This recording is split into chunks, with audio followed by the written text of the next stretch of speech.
नमस्ते दोस्तों, मैं सक्षम चतुर्वेदी डोनेटा स्माइल फाउंडेशन की तरफ से इस सेमिनार को इस सेशन को होस्ट कर रहा हूं और मैं आप सब लोगों का स्वागत करता हूं। और मैं आज मदर्स डे है, तो हम सेशन स्टार्ट करने से पहले 4 पंक्तियां जो है वो माँ को समर्पित करना चाहते हैं, क्योंकि हमारी इसको जीवन देने के लिए उनका बहुत बड़ा योगदान है और हमारी कोई भी कामयाबी बिना माँ के पूरी हो ही नहीं सकती। इसलिए 4 पंक्तियां माँ को समर्पित हैं। माँ मुझको जीवन देकर ऐसा सौदा कराती है, माँ मुझको जीवन देकर ऐसा सौदा कराती है, खुशियां सारी देती मुझको, खुद सारे गम पी जाती है, अपने सपनों को खोकर मेरे सपने जी जाती है। माँ मुझको जीवन देकर ऐसा सौदा कराती है, मेरी खातिर दुनिया तो माँ मेरी खातिर तो माँ मेरी दुनिया से लड़ जाती है, उसकी दुनिया तो मुझसे ये बात ना वो बतलाती है। माँ मुझको जीवन देकर ऐसा सौदा कराती है। जब बात गलत की आती है, जब बोलते हैं कि बच्चों का माँ गलत में पक्ष लेती है, तो उसके लिए मैं बोलना चाहूंगा, जब बात गलत जी की आती है माँ मुझसे ही लड़ जाती है। पहले मुझको मारा करती, फिर खुद रोने लग जाती है। माँ मुझको जीवन देकर ऐसा सौदा कराती है। माँ तो ममता की मूरत है, माँ ममता की मूरत है, माँ तो ममता की मूरत है, वो बस अमृत बरसाती है, मेरे अधिकारों की खातिर वो कुदरत से टकराती है। माँ मुझको जीवन देने को ऐसा सौदा कराती है। तो बहुत चलिए बढ़िया मैं पंक्तियां। थैंक यू भैया। तो चलिए स्टार्ट करते हैं। मैं थोड़ा अपने जो एक्सपीरियंस शेयर करना चाहता हूँ आप लोगों के साथ में कि डोनेटा स्माइल फाउंडेशन में मैंने क्या अनुभव किया, फिर भैया के बारे में बात करते हैं और स्टार्ट करते हैं हमारा सीजन। तो डोनेटा जी स्माइल फाउंडेशन 2016 से वर्क कर रहा है और हम बाल विकास के लिए, कौशल विकास के लिए और महिला सशक्तिकरण पे बहुत सारे हमने प्रोग्राम किए हैं। एसवीसी प्रोजेक्ट 1 साल हो गया जिसमें हम लोगों ने काम किया और उससे हमने बहुत कुछ सीखा। स्कूली बच्चों को हम पुलिस कैसे वर्क करती है, आईटीबी में क्या होता है, सीआरपीएफ में कैसे वर्क करते हैं, इन सारी बातों के बारे में इनकी नॉलेज दी थोड़ी बहुत। और इससे मतलब मुझे ऐसा लगता है डोनेटा स्माइल एक फाउंडेशन एक ऐसा वो है, प्लेटफॉर्म है जहाँ पे युवाओं को अपनी बात रखने का मौका मिलता है। वो अपनी झिझक खोल सकते हैं, वो इजीली लोगों से कनेक्ट हो सकते हैं, उनसे बात कर सकते हैं। हम लोगों का स्कूल में ऐसा होता है कि जो बच्चे मतलब एक्टिव होते हैं उनको तो आगे बढ़ने का मौका मिलता है, लेकिन जो बच्चे कहीं कमजोर होते हैं या वो बोलने से डरते हैं तो उनको आगे आने का मौका नहीं मिलता। तो अगर डोनेटा स्माइल फाउंडेशन के माध्यम से बच्चों को मतलब ऐसे युवाओं को जो चाहते हैं कि वो अपनी प्रतिभाओं को निखारें, उनको एक मौका चाहिए, तो उनके लिए एक बहुत अच्छी अपॉर्चुनिटी है, मुझे ऐसा लगता है। और मुझे मतलब मैं ज़्यादा तो नहीं बोलूँगा भैया के बारे में, क्योंकि मुझे नहीं पता कि भैया के बारे में मुझे क्या बोलना चाहिए, लेकिन थोड़ा नॉलेज देना चाहूँगा, क्योंकि एक विद्यार्थी जीवन में इतना बड़ा काम आपने किया है, इतनी बड़ी बड़ी उपलब्धियां हासिल की हैं, तो थोड़ा आपकी परिचय देना तो बनता है। तो जो हमारे वो एंकर हैं वो सौरभ भार्गव सर हैं और इनके बारे में बात करना मुझे बहुत अच्छा लगेगा और मेरे लिए गौरव की बात है कि मैं इनको होस्ट कर रहा हूँ, क्योंकि मैंने बहुत मतलब मुझे ऐसा लगता है कि विद्यार्थी जीवन एक ऐसा समय होता है जिसमें आपको अपने जीवन को, लक्ष्य को, अपने ध्येय को निखारने का सबसे अच्छा मौका मिलता है। और इन्होंने एनएसएस में 2011 से एनएसएस में वर्क कर रहे हैं और एनएसएस के माध्यम से जिन्होंने बहुत सारी स्वैच्छिक सेवाएं दी हैं, अलग अलग समाज सेवाएं की हैं। और मुझको ऐसा लगता है कि मतलब उनके काम जो उन्होंने काम किया वो उनके मतलब बाकी लोगों के लिए अच्छा हो या नहीं हो, लेकिन उनके लिए बहुत अच्छा रहा है। और इसके लिए उनको मान्यता प्राप्त करते हुए भारत सरकार खेल एवं युवा कल्याण विभाग द्वारा उनको एनएसएस का सर्वोच्च पुरस्कार जो है इंदिरा गांधी एनएसएस पुरस्कार राष्ट्रपति जो है 2013-14 में राष्ट्रपति प्रणब मुखर्जी द्वारा सम्मानित किया जा चुका है। और खेल और मध्य प्रदेश शासन एवं उच्च शिक्षा विभाग द्वारा भी उन्हें एनएसएस का स्वयंसेवक का बेस्ट कैडेट का अवार्ड भी उनको मिल चुका है। तो चलिए सौरभ भैया से थोड़ा उनका परिचय लेते हैं और उनसे बात आगे बढ़ाते हैं। नमस्कार। जय हिंद सभी को। मैं सौरभ भार्गव राष्ट्रीय सेवा योजना का वॉलंटियर हूँ और जैसा परिचय लगभग सक्षम दे ही चुके हैं, तो हम अपनी आगे की बात को आगे बढ़ाते हैं। जी जी सक्षम भैया, तो एक वीडियो दिखाना चाहूंगा मैं कि मतलब लोगों को पता चले कि आपने मतलब कैसा महसूस किया, और एक छोटी सी एक कुछ आपकी पुरानी यादें जो हैं हम लोगों के साथ साझा करना चाहते हैं, सबके साथ बांटना चाहते हैं। जी जी।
तो चलिए, मेरा पहले आपसे यही क्वेश्चन रहेगा कि मतलब मैं ये जानना चाहता हूँ कि एनएसएस से आपको क्यों प्रभावित किया?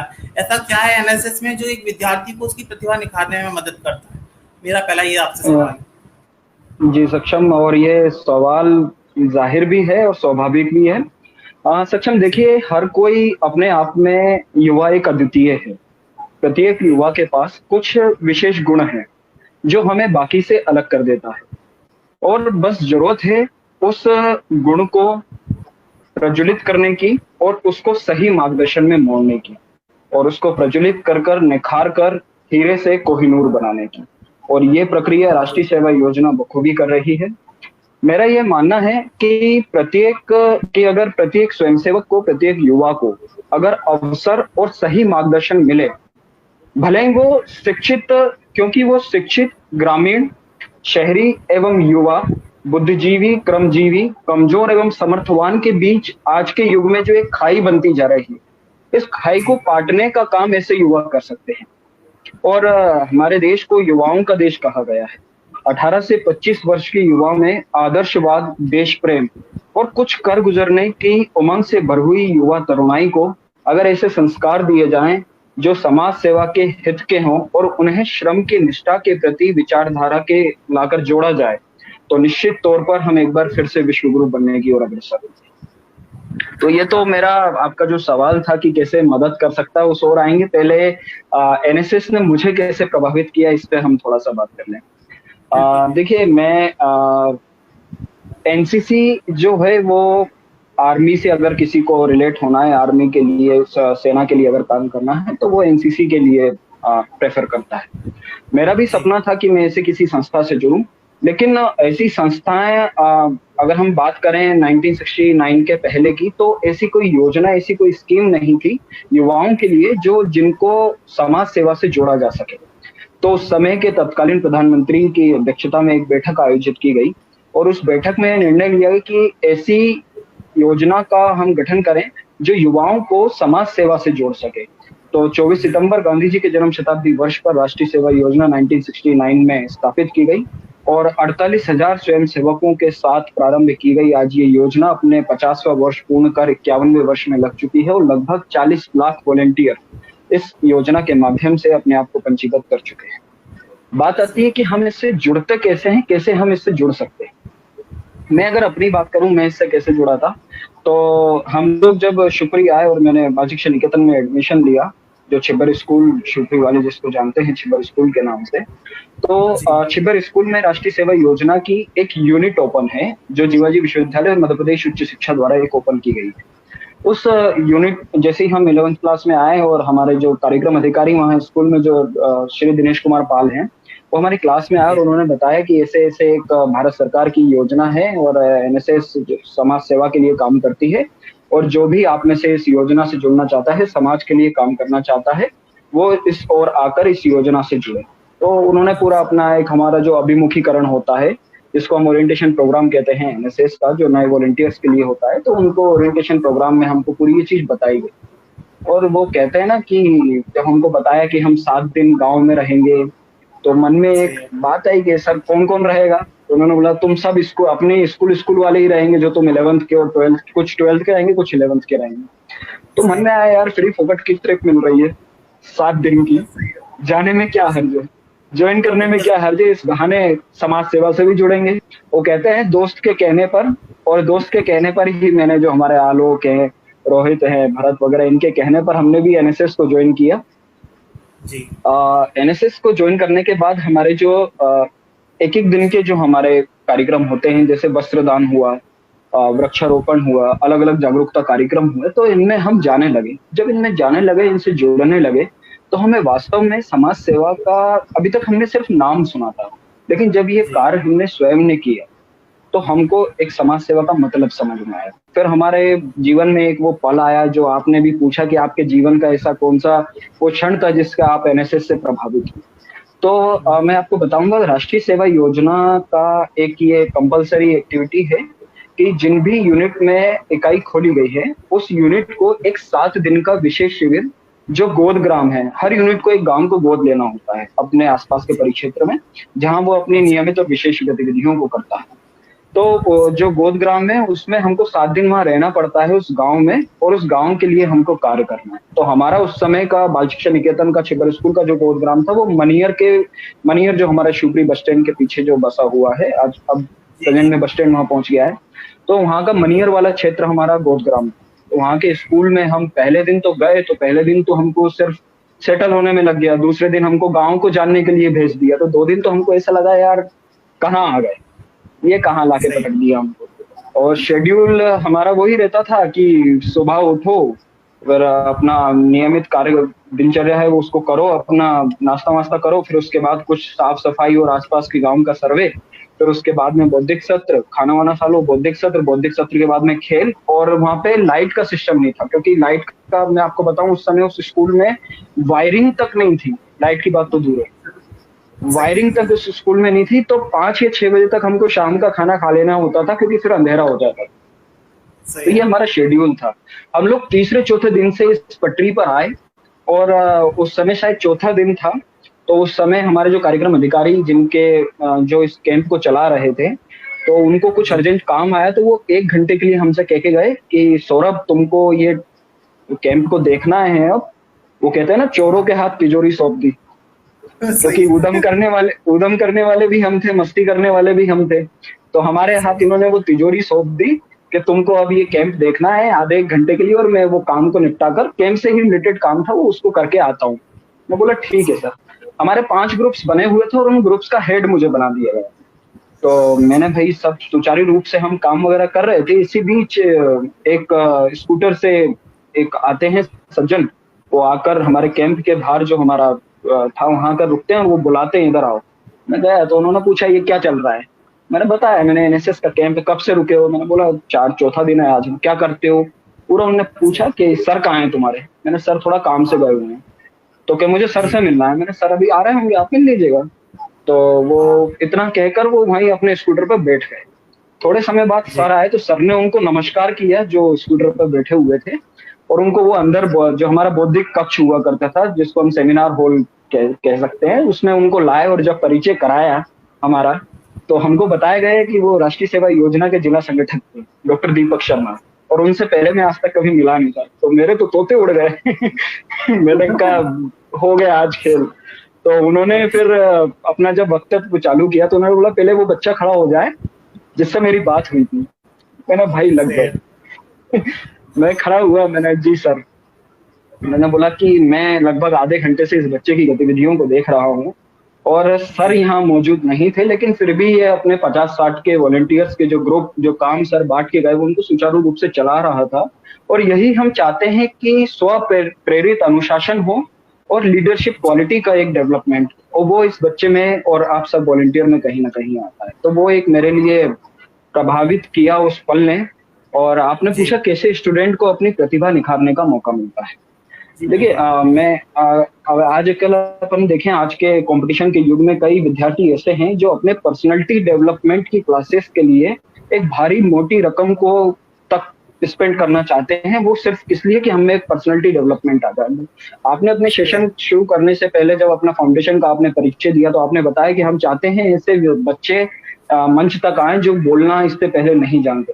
तो मैं उन्हीं बच्चों में से, मैं ढीठ बच्चों में से हूँ जो कभी सामने आकर नहीं बोलता था और केवल पीछे बैठना मौज मस्ती करना उनमें से था। लेकिन मुझे मंच दिया राष्ट्रीय सेवा योजना ने, मुझे मौका दिया राष्ट्रीय सेवा योजना। कई सारे हमारे कैंप्स होते हैं, जैसा एनसीसी के भी कैंप होते हैं और हमारे भी कई सारे कैंप होते हैं। मैं अगर सबसे बड़े कैंप की अगर ये जो हमारा आपको मैंने बताया मनियर वाला कैंप, ये हमारा इकाई स्तर का शिविर था, यानी यूनिट कैंप। इसके बाद जिला स्तर होता है, जिला स्तर के बाद हम विश्वविद्यालय स्तर, विश्वविद्यालय के बाद हम राज्य स्तर तक आते हैं, और राज्य स्तर के बाद से फिर प्रतिभाओं को नेशनल कैंपों में जाने का मौका मिलता है। और अगर राष्ट्रीय सेवा योजना का हर स्वयंसेवक का सपना और सबसे बड़ा होता, अगर मैं किसी नॉर्मल वॉलंटियर से पूछूं कि सबसे बड़ा जी मंच कौन सा है, तो वो जवाब देगा DID, डांस इंडिया डांस, या India's got talent, Indian idol, इस तरह के उनके आंसर आएंगे। लेकिन सही। मेरी नजर में और हम जैसे वॉलंटियरों की नजर में अगर देश का सबसे बड़ा मंच है, तो वो देश का सबसे बड़ा मंच है वो राजपथ, जो हमारे देश के अमर जवान ज्योति से प्रारंभ होकर हमारे देश के प्रथम नागरिक राष्ट्र महामहिम राष्ट्रपति महोदय तक जाता है। और उस सही मंच पर अगर हमें अपनी प्रतिभा दिखाने का मौका मिल जाए, वो भी उस समय जब देश हमारे राष्ट्रीय त्योहार को मना रहा हो, तो वो कितने बड़े गर्व की बात होती है। वो मंच देता है हमें राष्ट्रीय सेवा योजना, जिसको हम गणतंत्र दिवस परेड या RDC कैंप कहते हैं। इसके बाद जी कई एडवेंचर कैंप्स होते हैं, कई राष्ट्रीय एकता शिविर होते हैं, जिसमें हमें अन्य राज्यों की सांस्कृतिक वेशभूषा, उनके विचार के आदान प्रदान के लिए, और अब तो एक भारत श्रेष्ठ भारत, ऐसे कई सारी योजनाओं के माध्यम से हमें ज्वाइन कर कर कई नेशनल कैंप्स और इवन इंटरनेशनल कैंप तक भी राष्ट्रीय सेवा योजना के स्वयंसेवक गए हुए हैं। हमारे जीवाजी विश्वविद्यालय से भी देवेश भैया वो साउथ कोरिया, और कई सारे वॉलंटियर हैं, हर साल वो इंटरनेशनल कैंप्स तक जाते हैं। तो राष्ट्रीय सेवा योजना आपके अंदर छुपी हुई प्रतिभा को मंच तक लाने का काम करती है। और जी आज बिल्कुल। मदर्स डे भी है और हम सब अपनी मम्मी के हीरे हैं, लेकिन वो हमारी जन्मदाता है, लेकिन हमारी कर्मदाता राष्ट्रीय सेवा योजना हमें हीरे से कोहिनूर की ओर ले जाती जी बिल्कुल। है। जी सक्षम।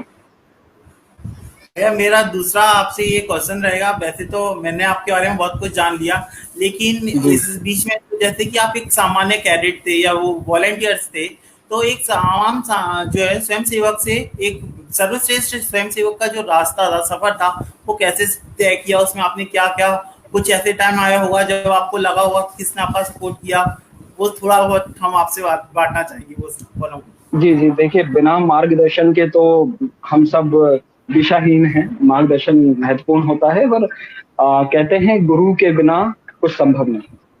तो राष्ट्रीय सेवा योजना में हमारे कई गुरु हैं जिन्होंने मुझे उस मुकाम तक, मैं कहता हूँ मेरे लेने वाले उस पुरस्कार का जिसका आप जिक्र कर रहे हैं, उस पुरस्कार को लेने वाले हाथ मेरे थे, लेकिन जी मेरे पीछे उस समय बहुत ऐसी शख्सियत थी जो अदृश्य रूप से मेरे पीछे एक ढाल के रूप में खड़ी हुई थी, और वो उस पुरस्कार को ग्रहण कर रही थी। वो मेरे सब गुरुजन थे। जी जी आपने पूछा कि एक सामान्य कैडेट से, एक सामान्य स्वयंसेवक से मेरा सफर कैसा, बेस्ट स्वयंसेवक तक कैसा पूछा। उससे पहले मैं थोड़ा पूछना चाहूंगा, अभी तक हमसे कितने लोग जुड़ चुके हैं, अगर आपको, क्योंकि मुझे यहाँ शो नहीं हो रहा है, अगर आपको शो हो रहा हो तो।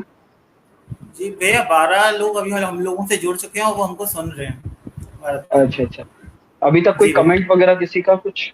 नहीं अभी तो फिलहाल कमेंट नहीं आया है। मैं सब लोगों से ये बोल रहा हूँ, आपको जो भी भैया से पूछना है, ये बहुत अच्छी अपॉर्चुनिटी है, आप भैया से पूछिए, और ऐसा मौका मुझे नहीं लगता कि दोबारा आपको मिलेगा। नहीं नहीं, जब भी हमें तो स्माइल आप भैया से कुछ भी पूछना फाउंडेशन, चाहते हो आप पूछ सकते हो। जी जब भी फाउंडेशन हमें एक आवाज दे, हम तो खड़े हैं आपके साथ कंधे से कंधा मिलाकर चलेंगे। बात है एक सामान्य स्वयंसेवक से सर्वश्रेष्ठ स्वयंसेवक तक के आने की। जी देखिए, मैंने आपको बताया मेरे अंदर जो चेंजेस आए वो मनियर कैंप से आए, क्योंकि NSS सबसे पहले स्वप्रेरित अनुशासन सिखाता है। वहां जी हमें खुद के लिए खाना बनाना होता है, खुद ही अपने बर्तनों को धोना होता है, टीम्स बांट दी जाती हैं, टीम्स में काम बांट दिए जाते हैं, और एक हमें टीम भावना के साथ काम करना होता है। जैसे मान लीजिए मुझे चाहे कितनी भूख लग रही है, लेकिन जी अगर मेरी आज की ड्यूटी भोजन परसने पर लगी है, तो जब तक जी पूरा शिविर खाना नहीं खा लेगा, मैं खाना नहीं खाता। सही मैं बात। आखिरी में ही अपने टीम के साथ ही खाना खाऊंगा। तो एक सामान्य स्वयंसेवक से मनियर वाले कैंप से आकर फिर कई मुझे नेशनल कैंप ऑफर हुए। उसके बाद में अगर कोई सबसे बड़ा परिवर्तन मेरे अंदर किसी शिविर ने लाया, तो वो राज्य स्तरीय शिविर ने लाया था। मैं बताऊं आपको, राज्य स्तर का जो शिविर है वो जी हमारे मध्य प्रदेश के जो 7 विश्वविद्यालय में राष्ट्रीय सेवा योजना संचालित की जाती है, वो 7 जी विश्वविद्यालय से लगभग 500 से 600 वॉलेंटियर उस शिविर में आते हैं, उस शिविर में प्रतिभागी के रूप में आते हैं। तो मैं भी 2012 में नवंबर के महीने में हमारा वो कैंप जी लगा हुआ था डोंगरगांव महू इंदौर में।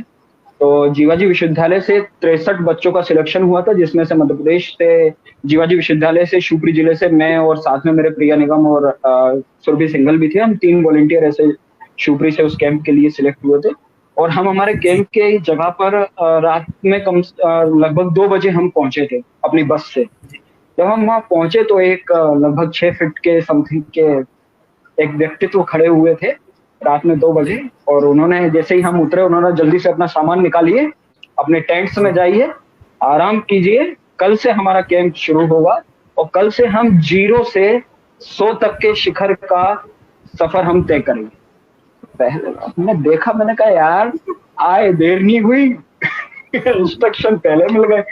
तो उन्होंने फिर हम लोग अपने टेंट्स में चले गए और सुबह 6 बजे जब विसिल हुई तो सब अफरा तफरी का माहौल, सब दौड़ रहे हैं। मैंने ये हो क्या गया, देखा तो एक वही शख्सियत जो उस समय हमको रात में मिली थी, वही शख्सियत रोल कॉल पर खड़ी हुई। और जब उन्होंने अपना परिचय दिया तो उन्होंने बताया मैं राहुल सिंह परिहार, और वो हमारे शिविर के कमांडर थे।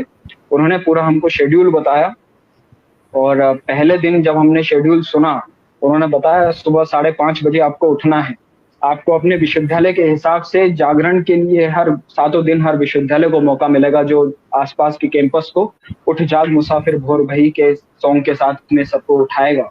फिर 5:30 से 6 बजे तक हमको अपना नियमित कार्य करने हैं। फिर 6 बजे से 6:30 या 7 तक हमारा पीटी का समय होता था, 7:30 से 8:30 तक का हमारा योगा, 8:30 से 9 तक का हमारा ब्रेकफास्ट फिर 9 बजे से 11 बजे तक हम श्रम कार्य के लिए जाते थे। श्रम कार्य ग्रुप वाइज मिलता था, किसी को साफ सफाई का मिला, किसी को टेंट सुधारने का मिला, किसी को टेंट लगाने का मिला, और अधिकतर ग्रुप हम लोग तालाब गहरीकरण के लिए जाते थे। क्योंकि मैंने अपने जब सेशन में आपको शुरुआत की थी तो उसमें श्रम का महत्व यानी लेबर का इंपोर्टेंस जानना, आज के युग में अगर समाज सेवा समझना है तो उसमें श्रम का महत्व जानना बहुत महत्वपूर्ण है। तो वो श्रम के महत्व को जानने के लिए वो 2 घंटे का हमारा वो तालाब का गहरीकरण होता था, जहां हम उस तालाब में जाते थे जिसमें खुदाई कर ट्रॉलियों में हम वो मिट्टियां भरते थे और वो ट्रॉली उन मिट्टी को लेकर जाती थी। तो हम लोग ये पूरा सेशन 11:30 तक हमारा चलता था, 11:15 तक। 11:15 पे फिर हम वापस अपने जो हमारा बौद्धिक सत्र बना हुआ था वहां आते थे। 11:30 तक 15 मिनट का एक सेशन होता था श्रम सीकर करके। अब श्रम सीकर ये शब्द क्या है और ये क्या इसका मायना है? श्रम सीकर का मतलब है पसीने की बूंद, यानी आपने जो मेहनत की और आपकी जो पसीने की बूंद निकली उस बूंद से आपने क्या सीखा। ये 15 मिनट का सेशन जो वॉलंटियर समझ लेता था वो राष्ट्रीय सेवा योजना के वास्तविक मायने को समझ जाता था। मैं अपने साथ का एक अनुभव भी आपके साथ इसमें शेयर करूंगा। हमसे जब दूसरे तीसरे दिन की बात है, शायद जब वो सर ये राहुल सिंह परिहार सर जब ये सेशन ले रहे थे 15 मिनट का, तो उन्होंने पूछा कि कोई अपना आज का अनुभव बताना चाहे। तो एक वॉलंटियर ने अपना हाथ ऊपर किया, उसने बोला सर मैं अपना अनुभव बताना चाहता हूँ। सर ने बोला जी बिल्कुल बताइए। उन्होंने बताया सर मैं आज अपने आप पे शर्मिंदा हूँ, मैं अपने आप से आज दुखी हूँ। सर ने बोला भाई ऐसा क्या हो गया है? उन्होंने बोला कि सर मैं एक संपन्न परिवार से आता हूँ, मेरे पिता एक प्रशासनिक अधिकारी हैं और अच्छे अधिकारी हैं, हमको सरकार की तरफ से जो बंगला माली नौकर सब कुछ मिले हुए हैं। और जनरली मैं जब सुबह स्कूल जाता था और 12 साढ़े 12 बजे जब मैं वापस आता था तो हमारे घर का माली जो है वो अधिकतर मुझे किसी पेड़ के नीचे या तो बैठे मिलते थे या पसीना पोंछते हुए या पानी पीते हुए मिलते थे। तो मैं हमेशा उन माली काका को, क्योंकि उम्र में बड़े थे, तो माली काका को मैं टोका करता था कि बाबा तुम्हें काम वाम तो कुछ नहीं करना, तुम जब देखो जब ये फुर्सत के पलों में यहाँ बैठ के तुम बस मक्का ही मारते रहते हो। और मुझे लगता था कि ये कोई इतना बड़ा काम नहीं है कि गड्ढा खोदना, फावड़े चलाना, तसले फेंकना या कुल्हाड़ी चलाना या उसको गेती को चलाना। लेकिन जब ये काम आज जीवन में मैंने स्वयं ने किए तो आज मुझे अपने आप पे दुख है। मुझे आज उस श्रम का महत्व पता चला कि वो बाबा कितनी मेहनत करते थे, और मैं तो युवा हूँ, वो तो बुजुर्ग थे, उनको कितना कष्ट होता होगा, वो कैसे अपना जीवन यापन। तो ये श्रम, वो एक 15 मिनट का सेशन बहुत शानदार होता। उसके बाद फिर हमें भोजन के लिए छोड़ दिया जाता था। फिर हमारा रेस्ट का समय होता था 2 बजे से 4 बजे के बीच में, जो अभी हम टेक्नोलॉजी के माध्यम से सेशन कर रहे हैं, ऐसे ही सेशन वहां पर बौद्धिक सत्र हुआ करते हैं जिसमें प्रशासनिक अधिकारी या वक्ता आया करते थे जो अलग अलग टॉपिक्स पर हमको बोलते थे। फिर उसके बाद हमारा खेल का समय होता था। राष्ट्रीय सेवा योजना के अलग अलग खेल हैं, राम रावण युद्ध, रुमाल झपट्टा, ऐसे कई जो सद्भावनाओं को दर्शाते हैं, ऐसे कई राष्ट्रीय सेवा योजना के खेल हैं। और फिर उसके बाद में हमारा रेस्ट होता था और फिर शाम को सांस्कृतिक कार्यक्रम हुआ करते थे, और सांस्कृतिक कार्यक्रम के बाद भोजन, भोजन के बाद लाइव टॉक। तो राष्ट्रीय सेवा योजना जिन सिद्धांतों पर काम करती है वो है राष्ट्रीय प्रेम, श्रम का महत्व को जानना, अपने समुदाय को जानना, और फिर अपने आसपास की सांस्कृतिक को जानना, और उन सांस्कृतिक वेशभूषाओं को जानना, उन संस्कृतियों को जानना, और उस समुदाय में जिसमें आप काम कर रहे हैं उसमें आप कैसा अपना बेस्ट दे सकते हैं और उनको उनके आउटकम आ सकते हैं। जैसे हम जहाँ गोदग्राम में हम रहते हैं, वो 7 दिन हम सबसे पहले यही देखते हैं कि जैसे हमारे यहाँ कोई मेहमान आता है, अगर कोई मेहमान आता है, जब वो 1-2 दिन रुकने के बाद जब जाता है तो हमें उपहार स्वरूप कुछ पैसे देकर जाता है या कोई उपहार देकर जाता है। तो ऐसे ही हम 7 दिन के लिए उन गाँव में मेहमान होते हैं, और जब हम 7 दिन के बाद उस गाँव से निकलते हैं तो हमारा भी फर्ज बनता है कि हम उस गाँव को कुछ देकर जाएं। तो हम इन 7 दिन में यही कोशिश करते हैं कि कुछ ऐसा हम प्रोसीजर करें, जैसे उनसे सर्वे कलेक्ट करना, कितनों के राशन कार्ड बन गए हैं, कितनों के वोटर कार्ड बन गए हैं, या कहीं सोख्ता गड्ढा बनाना है, कहीं नालियों का निर्माण होना है, कहीं तालाब गहरीकरण होना है, जिससे हमें वो गाँव वाले याद रखें और हमें भी सेटिस्फेक्शन हो कि हाँ हम 7 दिन यहाँ रुके और हमने ये चीज करके दिखाई। तो ये सब एक राज्य स्तरीय शिविर का अनुभव था। फिर उसके बाद हम वापस आए तो कहते हैं, वो मैंने जो आपको पहले बताया, एक आरडीसी हर किसी का सपना होता है। मेरा भी वो सपना था कि मैं उस राजपथ पर चलूं और देश के प्रथम नागरिक को मैं सलामी दूं राष्ट्रीय त्योहार पर, जब देश ही नहीं विदेशों के 350 कैमरे मुझे रिकॉर्ड कर रहे हों और देश के नागरिक उस राष्ट्रीय ध्वज के नीचे, उस राष्ट्रीय तरकश के नीचे खड़े होकर मुझसे वो सलामी ले। ये मेरा भी सपना था, लेकिन मेरा ये सपना अधूरा रहा क्योंकि इसके कुछ क्राइटेरिया थे। तो हाइट के क्राइटेरिया थे, जिसमें 175 सेंटीमीटर तक हाइट मांगी जाती है और मेरी हाइट 180 सेंटीमीटर थी। तो जब सिलेक्शन प्रोसेस में मैं गया तो मैं वहां से बाहर हो गया, और जैसे ही मैं बाहर हुआ तो मायूस हुआ। जाहिर सी बात है, अगर कोई चीज अपन सपना समझो और वो टूटता है तो नाराजगी भी होती है। तो जी, एनएसएस के साथ मेरी भी थोड़ी सी नाराजगी उस समय हुई कि यार मैंने इतना काम किया, इतनी मेहनत की और मैं उस चीज को नहीं पा पाया, तो अब मैं एनएसएस छोड़ रहा हूँ। जैसे ही मेरे अधिकारियों को ये बात पता चली, मेरे जिला संगठक डॉक्टर एस.एस. खंडेलवाल जी को पता चली, समन्वयक डॉक्टर दीपक शर्मा जी को पता चली, राज्य संपर्क अधिकारी डॉक्टर आर.के. विजय और राहुल सिंह परिहार सर को और आकाश विजय, सब लोगों को जब ये चीज पता चली कि ये बच्चा यहाँ से उभर कर आ रहा था, लेकिन ये पता नहीं क्यों ये आरडीसी नहीं हुआ इसका, तो ये अब दम होके बैठा है, घर पे बैठा है। तो उन्होंने मुझे बुलाया और उन्होंने कहा कि ऐसा क्या हुआ है जिससे तुम इतना उदास हो गए। तो मैंने बोला सर, मेरा सपना था, मेरा सपना टूटा है और मैं अब नहीं कर सकता, क्योंकि ना तो ये तो नहीं है भाई कम हाइट हो तो उसको हम कैसे भी करके बढ़ा लें, लेकिन बढ़ी हुई हाइट को हम रद्दा तो लगा नहीं सकते जिससे हाइट छोटी हो जाए। तो ये चीज पॉसिबल तो थी नहीं। तो मैंने सर, आरडीसी मेरा सपना है, मैं पूरे नहीं कर पाऊंगा उसको। तो उस समय मुझसे सर ने कहा कि तू गिरा है पर हारा नहीं, तो इंसान है अवतार नहीं, उठ दौड़ भाग, जिंदगी संक्षिप्त है इसका कोई सार नहीं।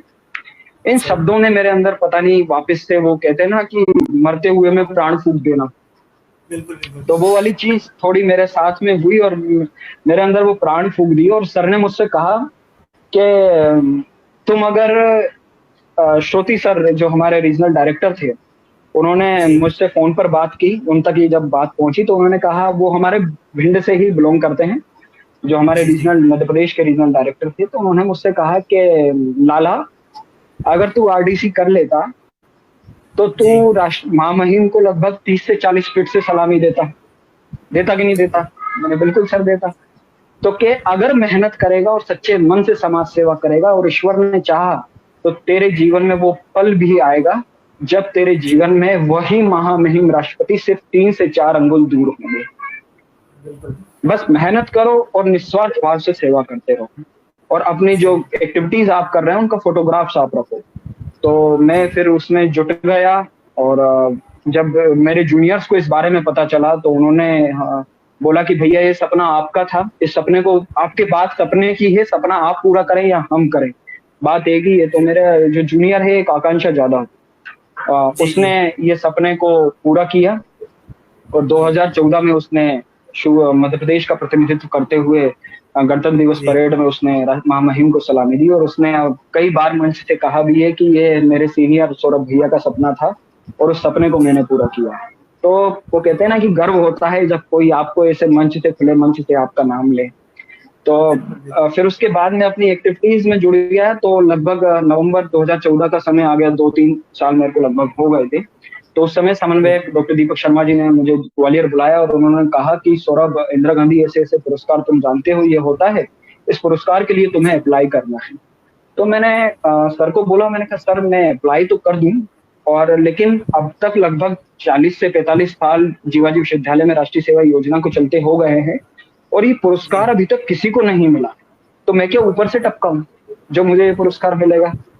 तो उन्होंने सही है। बोला यार फिर तू वो वाली बातें कर रहा है, जब हम कह रहे हैं तुम तो केवल काम करो, हम जो चीज कह रहे हैं तुम फोटोग्राफ्स को वगैरह को अपने पूरी फाइल को कंपाइल करो और उसको अपने हम तक भेजो, मिलना ना मिलना ये ईश्वर के और आगे अधिकारियों तक छोड़ो। मैंने बोला ठीक है सर।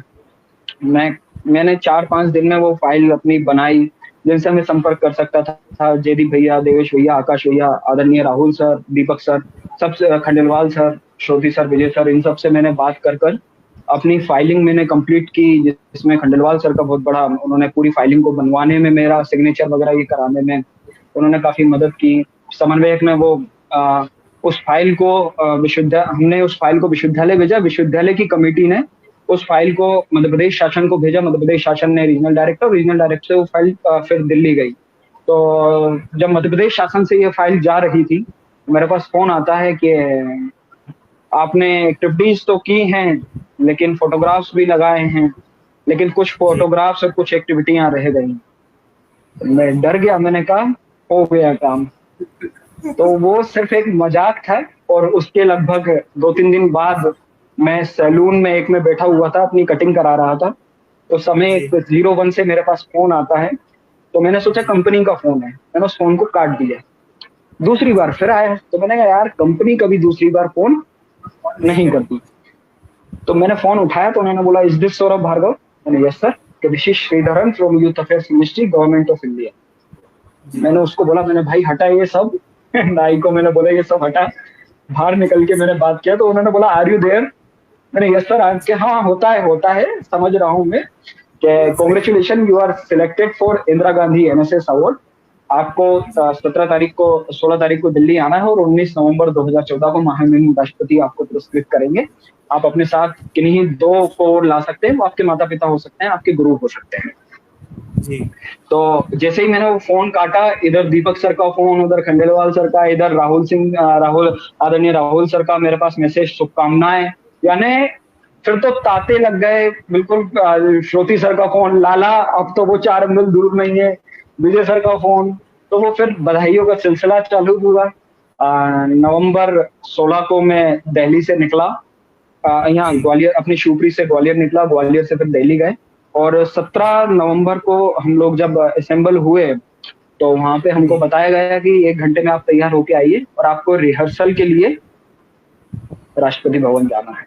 तो ये एक, वहां जब उन्होंने कहा कि आपका ब्लेजर का नाप लिया जाएगा, आपका जी। राष्ट्रपति भवन की ओर जा रहा है, तो मुझे फिर वहां याद आया कि मैं वही स्वयंसेवक हूँ 2011 में, जब मैं पीछे बैठा करता था, और आज वही पीछे से का सफर जी। मुझे राष्ट्रपति भवन तक ले जा रहा है। तो जो आपका प्रश्न था एक साधारण स्वयंसेवक से एक जी। पुरस्कार प्राप्त स्वयंसेवक का सफर, तो ये मेरा छोटा सा सफर है। भैया हमारे बीच में एक क्वेश्चन आ रहा है, क्या बोलते हैं, धनीराम कुशवाहा जी का। वो आपसे जी पूछना चाहते हैं क्या स्कूल लेवल पे भी आरडीसी कैंप में जा सकते हैं, अगर हाँ तो उसके लिए तैयारी कैसे कर सकते जी, मैं आदरणीय सर को बताना चाहूंगा कि स्कूल लेवल पर आरडीसी का थोड़ा सा ये है कि पहली चीज तो इसमें जो सबसे प्राथमिक अब कर दी गई है, वो हैं? एक जी। तो क्या है कि इकाई स्तर शिविर अनिवार्य है। और जी। इकाई स्तर शिविर अगर विद्यार्थी करता है तो वो 11th क्लास में कर पाता है। और जी। और फिर जब 11th में वो करेगा, यानी 12th में वो आरडीसी के लिए अप्लाई कर पाएगा। और आप सब जी। जानते हैं 12th एक विद्यार्थी जीवन में बहुत बड़ा मुकाम रखता है। और बिल्कुल। आरडीसी जब कोई विद्यार्थी जाता है अगर स्कूल जी। लेवल का, तो उसमें 1 महीने के लिए हमको दिल्ली रहना होता है, यानी दिसंबर 31 से लेकर जी। जनवरी 30 तक या जनवरी 31 तक उस विद्यार्थी को दिल्ली ही रहना होता है। तो अगर 12th क्लास का कोई विद्यार्थी है, उसके लिए ये जी। 1 महीने बहुत महत्वपूर्ण होते हैं, जहां वो अपनी पढ़ाइयों को, और फिर हाइट का भी कुछ क्राइटेरिया है, कई विद्यार्थी इसमें नहीं आ सकते। तो मेन जी। चीज यही है कि उनकी पढ़ाई कहीं ना कहीं, यहाँ जो मेन मुकाम है उनका जो 12th है, वो कहीं ना कहीं यहाँ इफेक्ट हो जाती है। जी। तो मुझे लगता है धनीराम सर को उनका जवाब मिल गया होगा। तो मेरा एक आपसे सवाल है कि जो मतलब उस वो पल कैसे थे आपकी जिंदगी के, मतलब 1 घंटे आपको बोला कि सेशन के लिए वहां जाना है और आपने इतनी मेहनत करके वहां तक पहुंचे थे, जब आप उनसे मिलने वाले थे, मतलब आपका सपना पूरा होने वाला था, उसके पहले आप कैसा महसूस कर रहे थे?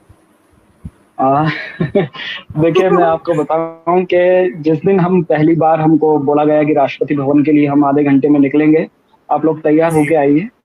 तो हम जी लोग अपने रूम्स में गए, हम लोग तैयार हुए और जब जी हम लोग आए, हम लोग बसों के थ्रू हमको राष्ट्रपति भवन ले जाया गया और पहली बार 17 नवंबर 2014 को मैंने राष्ट्रपति भवन का दीदार किया।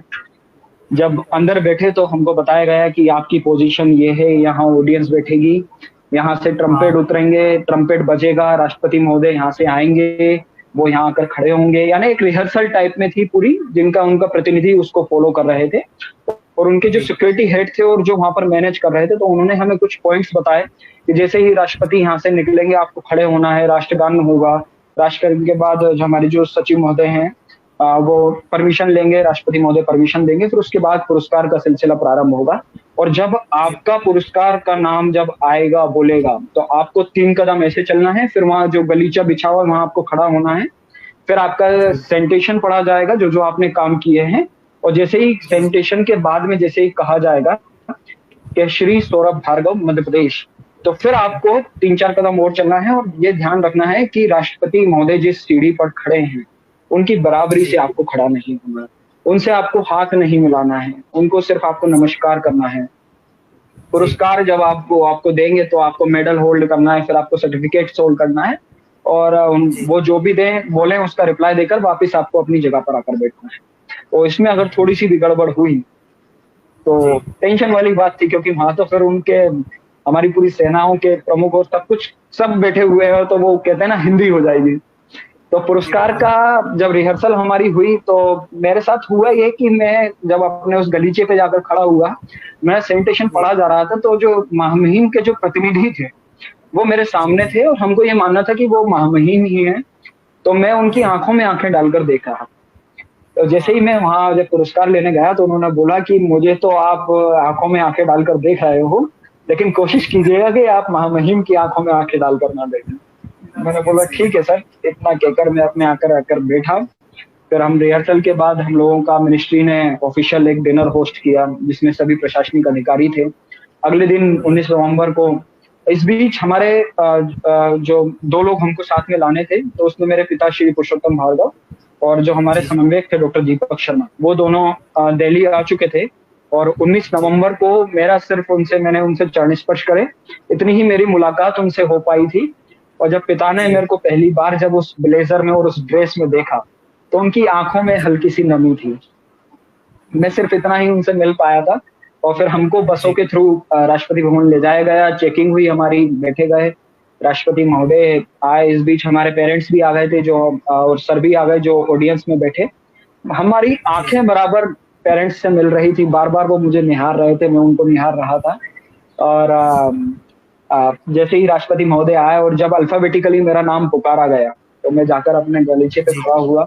और उन्होंने बोला, जब मैंने सेंटेशन पढ़ा कि इनके द्वारा की गई शैक्षिक सेवा को मान्यता प्रदान करते हुए राष्ट्रीय सेवा योजना इनको इंदिरा गांधी पुरस्कार से सम्मानित करती है श्री सौरभ भार्गव। तो मैं राष्ट्रपति महोदय के पास पहुंचा, उन्होंने कांग्रेचुलेशन बोला, मैं थैंक यू सर इतना कहकर मैं अपनी सीट पर वापस आया। फिर हमारा रिफ्रेशमेंट हुआ, महोदय महामहिम के साथ ग्रुप फोटो हुआ। उन्होंने सबसे जी थोड़ा कोशिश की कि इंडिविजुअल वो बात करें, सबसे थोड़ा थोड़ा उन्होंने एक्सपीरियंस शेयर किए। फिर वो जब हम जी बाहर निकले तो जैसे ही हम बाहर आए तो मेरे पिता ने मेरे को अपनी बाहों में भर लिया और उन्होंने मुझसे कहा कि बेटा तूने आज मुझे अमर कर दिया। मैंने बोला, बिल्कुल उनकी भी आंखों में आंसू थे, मेरी भी आंखों में आंसू थे, क्योंकि हम भी ग्रामीण परिवेश से आते हैं। हम लोग यहाँ से शिवपुरी से विजयपुर करके इटवई एक जगह है, वहाँ हमारे दादा के टाइम पे पापा ने भी खूब खेती बाड़ी की है। और मैं अगर मेरी बात करूँ तो मेरी जो प्रारंभिक शिक्षा है वो जी यहाँ से ब्यावरा के आगे छापीहेड़ा आता है, वहां मेरी प्रारंभिक शिक्षा हुई थी। तो वहां भी पापा जी की क्योंकि गवर्नमेंट सर्विस थी तो एक बहुत बड़ा मेरे जीवन का पल वहां गुजरा और हम लोग फिर यहाँ आए। तो पिता ने मेरे कहा कि मैंने कभी जीवन जी में नहीं सोचा था कि एक गाय भैंस जी चराने वाले का बच्चे को देश के सर्वोच्च भवन में महामहिम राष्ट्रपति द्वारा पुरस्कृत किया जाएगा। और हर पिता का सपना होता है कि वो उसके बेटे के नाम से या बेटी के नाम से जाना जाए, और आज देश के सर्वोच्च भवन में मैं अपने बेटे के नाम से जाना गया, इससे बड़ा मेरे लिए कोई पल नहीं हो सकता। इतना कहकर उनकी आंखों में आंसू आ गए थे। तो एक कहते ना टाइट वाला हक, जादू की झप्पी, वो हमने पापा के मैंने पैर छुए और जादू की झप्पी एक हमने ली। आदरणीय सर की आंखों में आंसू थे। इधर Rahul sir, Shroti sir, Garhwal sir जो अब अनफॉर्चुनेटली हमारे बीच नहीं है, उनका कुछ समय पहले इंतकाल हो गया है। तो आदरणीय गढ़वाल सर, विजय सर, सब लोगों के मेरे पास फिर बधाई के संदेश आने लगे, सबके मार्गदर्शन में ये यहाँ तक का सफर मैंने तय किया। भैया आपके बारे में जो मैंने सुना मुझे बहुत अच्छा लगा। हाँ जी बोलिए। एक पॉइंट थोड़ा सा रह गया, जब हम मध्य प्रदेश ये पुरस्कार लेकर आए तो मध्य प्रदेश में जैसे ही हम हमारे विश्वविद्यालय के जो कुलपति महोदय हैं प्रोफेसर संगीता शुक्ला, उनसे जब हमारी मुलाकात हुई, पापा को और हमको मिलवाया, तो उनको समन्वयक महोदय ने बताया कि मैडम ये अभी तक जीवाजी विश्वविद्यालय का पहला पुरस्कार है। तो जब प्रेस कॉन्फ्रेंस हो रही थी तो आदरणीय संगीता शुक्ला मैडम के ये शब्द थे, उन्होंने जो गुलदस्ता संगीता मैडम मुझे देना चाह रही थी, वो उन्होंने गुलदस्ता मेरे पिता को दिया, और मेरे पिता को देते हुए उन्होंने ये कहा कि मैं आपको धन्यवाद देती हूँ कि आपने ऐसे सपूत को जन्म दिया जिसने जीवाजी विश्वविद्यालय के इतने बड़े अंतराल को खत्म किया, और आज हम इस पुरस्कार तक पहुंच पाए और हमारे विश्वविद्यालय को ये पुरस्कार प्राप्त हुआ। फिर हम जब उच्च शिक्षा मंत्री जी से मिले भोपाल में, आदरणीय आर.के. विजय सर ने उनसे मिलवाया, उमाशंकर गुप्ता जी, तो उन्होंने हमसे पूछा कि आपके लिए सबसे बड़ा पल कौन सा। तो मैंने बोला कि सर मेरे लिए सबसे बड़ा पल वो था जब राष्ट्रपति भवन में मुझे वो पुरस्कार दिया जा रहा था। और जैसा हमारे प्रधानमंत्री कहते हैं कि 56 इंच का सीना, तो हाँ उस समय मेरे पिता का, मेरे गुरु आदरणीय विजय सर, आदरणीय श्रोती सर, आदरणीय दीपक शर्मा जी, आदरणीय राहुल सर, आकाश भैया, देवेश भैया, सब लोगों का वो गर्व से, मेरे परिवार का, मेरे भैया का, गौरव भार्गव का, श्रीपाद, सभी का वो गर्व से 56 इंच का सीना था कि हाँ हम ये पुरस्कार अब हमारा है। तो मेरे लिए वो सबसे बड़े गर्व के पल। भैया मतलब मुझे ये पता चला कि मैं ऐसे बंदे को होस्ट करने जा रहा हूँ, ऐसे इंसान को होस्ट करने जा रहा हूँ जिसको राष्ट्रपति पुरस्कार मिला है, तो मुझे लगा कि उनके सम्मान में थोड़ा बहुत तो लिखना बनता है। केवल 4 लाइनें लिखी है मैंने आपके लिए, तो लिखे। और यहाँ पे ऐसे लोग जो लोग बहुत मेहनत कर रहे हैं और जो मुझे सुन रहे हैं, कुछ लोग ऐसे हैं जो सुन रहे हैं और वो अपनी मेहनत कर रहे हैं लेकिन उनको कामयाबी नहीं मिल रही, उनके लिए कुछ लिखा है मैंने, तो मैं आपके साथ वो बांटना चाहता हूँ। रात अंधेरी चीर सके वो सुबह जरूरी आएगी, हिम्मत कर चलने की यारा मंजिल भी मिल जाएगी। रात अंधेरी चीर सके वो सुबह जरूरी आएगी, हिम्मत कर चलने की यारा मंजिल भी मिल जाएगी। कठिन बड़ी है राह तुम्हारी, कठिन बड़ी है राह तुम्हारी, कहाँ है रुकने वाला तू, तूफानों को काट सके ऐसा है हिम्मत वाला तू। रात अंधेरी चीर सके वो सुबह जरूरी आएगी, हिम्मत कर चलने की यारा मंजिल भी मिल जाएगी। सीख जरा चींटी से चलना, पंछी से उड़ना तो सीख, थक जाएगा चलने से तू, फिर भी कोशिश करना सीख। रात घनेरी चीर सके वो सुबह जरूरी आएगी, हिम्मत कर चलने की यारा मंजिल भी मिल जाएगी। फिर कुछ लोग ऐसे होते हैं जिनको ये लगता है कि बाकी लोगों के जो लक्ष्य हैं वो बहुत जल्दी आसानी से प्राप्त हो जाते हैं, और कुछ लोगों को बहुत मेहनत करनी पड़ती है। हो सकता है एक समय ऐसा आता है जब उनका जो आत्मविश्वास है वो खुद पे से बिल्कुल डोल जाता है, तो तेरे कीमत बड़ी चुकानी है, इतिहासों में पड़े जमाना ऐसी तेरी कहानी है। रात घनेरी चीर सके वो सुबह जरूरी आएगी, हिम्मत कर चलने की यारा मंजिल भी मिल जाएगी।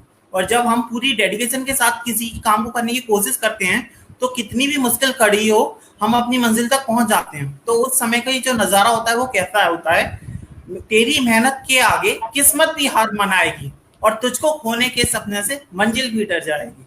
रात घनेरी चीर सके वो सुबह जरूरी आएगी, हिम्मत कर चलने की यारा मंजिल भी मिल जाएगी। बहुत शानदार पंक्तियां, और बहुत बहुत धन्यवाद इन पंक्तियों के लिए। और मैं ही नहीं, मैं तो अभी भी इन पंक्तियों से प्रेरित हुआ हूँ, क्योंकि ये मेरा आखिरी लक्ष्य नहीं था, मेरा लक्ष्य अभी बहुत कुछ है, तो मैं भी इन पंक्तियों से प्रेरित हुआ हूँ।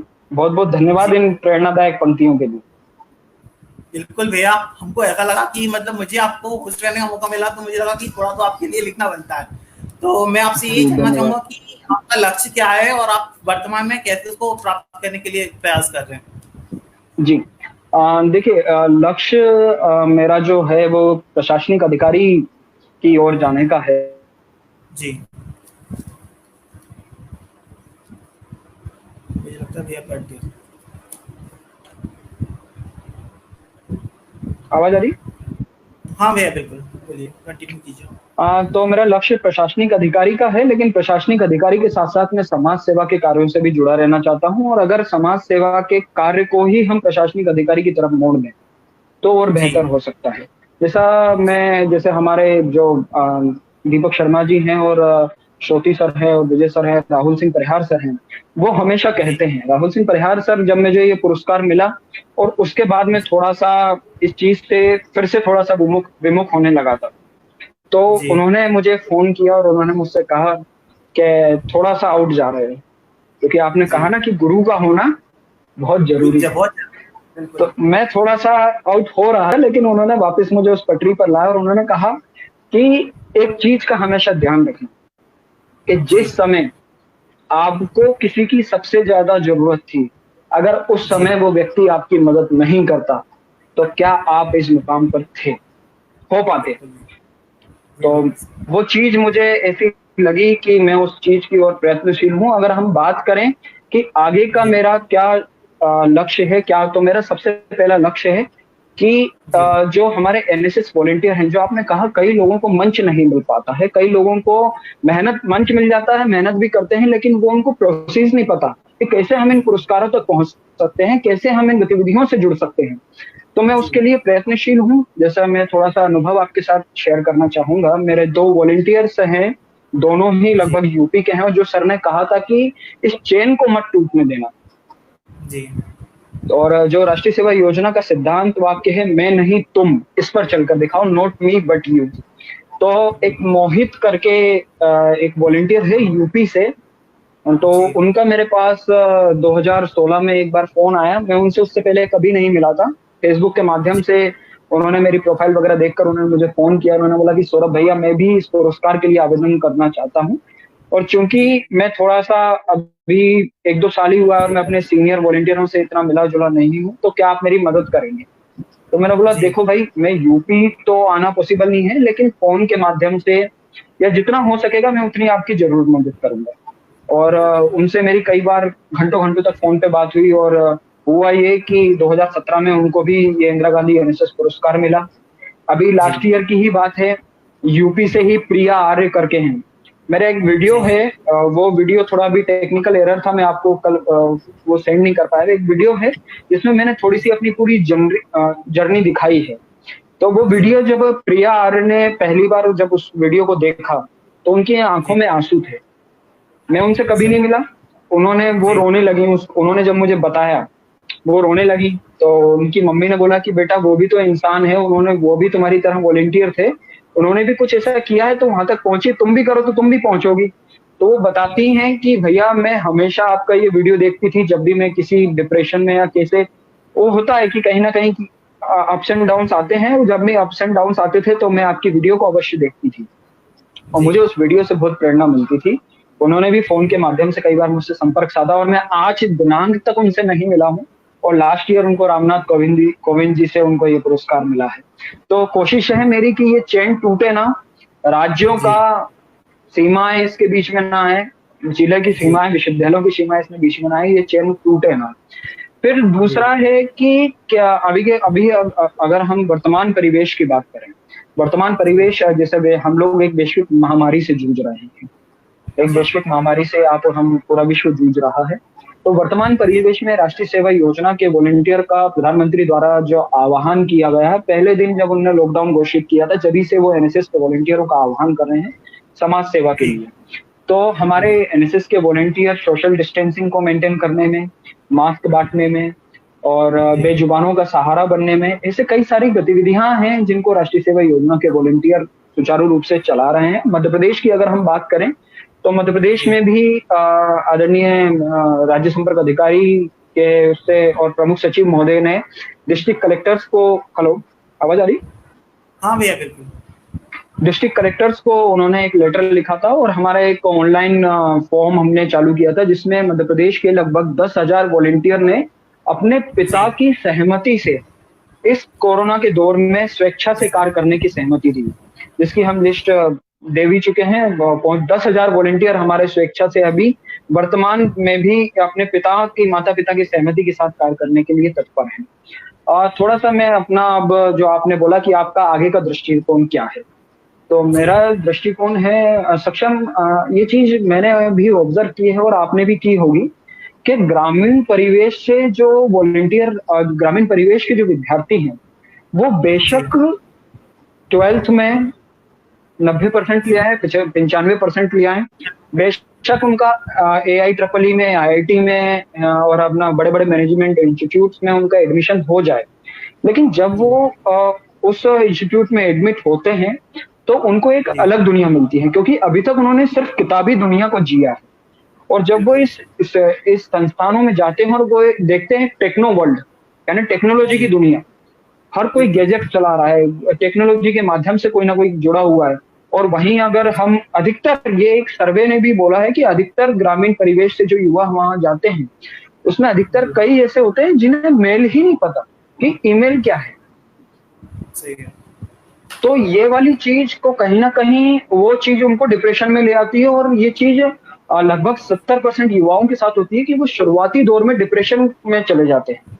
तो थोड़ा सा मेरा ये सोच है कि मैं इसके लिए कई प्रयत्न भी कर चुका हूँ, कई मंत्रियों से भी मेरी बात हुई है कि क्यों ना हम एक ऐसा सेटअप तैयार करें जो अगर गवर्नमेंट के सहयोग से हो सके तो गवर्नमेंट के सहयोग से, या अगर NGO के माध्यम हो सके तो NGO के माध्यम से, कि हम हर ब्लॉक स्तर पर, कम से कम ब्लॉक स्तर पर, हम हर हायर सेकेंडरी स्कूल में एक एक डिजिटल लैब सेटअप करें, जिसमें 11th और 12th के विद्यार्थियों को वहां पर वो डिजिटल एजुकेशन प्राप्त कर सके, ताकि वो जब कुछ समय बाद अपना वास्तविक दुनिया में वो कदम रखें तो वो इस टेक्नो वर्ल्ड से मिले जुले हों और वो डिप्रेशन का उनको शिकार ना होना पड़े, और वो जो उनका लक्ष्य है उसको प्राप्त कर सके। तो ये थोड़ा सा मेरा आगे का एक सोच। जी भैया, वैसे तो हम मतलब बात करते करते इतना टाइम हो गया, मुझे ऐसा लग रहा है कि ये बात हम और आगे बढ़ाएं, लेकिन थोड़ा समय का अभाव के कारण हम जानना चाहेंगे, बस भैया अपना सीजन कंप्लीट होने वाला है तो फीडबैक आपसे जानना चाहेंगे कि आपको कैसा लगा डोनेटा स्माइल के बारे में, आप क्या बोलना चाहेंगे? नहीं देखिए, मैं आपके फाउंडेशन को आज से नहीं, लगभग 2-3 साल से लगभग जानता हूँ। प्रबल भाई से मैं कांटेक्ट में हूँ, और जो कहते हैं हम कि आज के युग में समाज सेवा का संस्कार होना बहुत जरूरी है। जी। अगर मान लीजिए कोई विद्यार्थी, कोई स्टूडेंट लाइफ से नहीं जुड़ा लेकिन वो समाज सेवा से जुड़ना चाहता है, तो मैं उनको प्रेफर करूंगा वो डोनेटा स्माइल फाउंडेशन से जुड़ें और जुड़कर इसके लिए कार्य करें, समाज सेवा के कार्य करें। क्योंकि जैसा आपने, मैं यहाँ थोड़ा सा 1-2 कोट जो हमारी बिंदु मैडम है, आप भी जानते होंगे, आदरणीय बिंदु छिब्बर मैडम, तो वो 2 चीज उन्होंने मुझसे कही थी, वो चीज मुझे आज तक याद है। उन्होंने सबसे पहले लाइन कही थी कि सपने और सफलता में बड़ा छोटा सा अंतर है। सपने बिना मेहनत की नींद मांगते हैं और सफलता बिना नींद के मेहनत। जिस दिन ये छोटा सा अंतर हम समझ जाएंगे, उस दिन हम सफलता के शिखर पर होंगे, और इस अंतर को डोनेटा स्माइल फाउंडेशन समझ चुका है। इसलिए वो आज अपने एक शिखर पर है। उन्होंने पुलिस के साथ मिलकर कई सारी योजनाएं स्कूल्स में बच्चों को, कई सारी किट्स, और वर्तमान परिवेश में जो आज के युग में युवा लूडो और ऑनलाइन गेम्स इनमें ज्यादा बिजी हो रहा है, उसके लिए अगर इस तरह का वेबिनार सेशन वो लोग लेकर आए हैं तो वास्तव में आप लोग धन्यवाद के पात्र हैं। जी जी, थैंक यू भैया, आपसे बात करके बहुत अच्छा लगा। जी धन्यवाद। मुझे भी खुशी है कि मुझे आज ये मंच डोनेटा स्माइल फाउंडेशन की तरफ से मिला, और मैं अपना, अगर एंडिंग की तरफ है तो मैं एक सिर्फ लाइन के साथ थोड़ा सा एंड करना चाहूंगा कि never change yourself on the comments of others because no one can play your role better than you. कभी किसी के कहने पर, क्योंकि ये अक्सर होता है कि मुझे उसने ये कह दिया, मुझे उसने ये कह दिया, और हम लोग उस चीज को छोड़ देते हैं। तो कभी किसी के कहने पर अपने आप को मत बदलो, क्योंकि तुमसे अच्छा तुम्हारा किरदार कोई और अभिनय नहीं कर सकता। बिल्कुल, थैंक यू भैया। Thank you so much.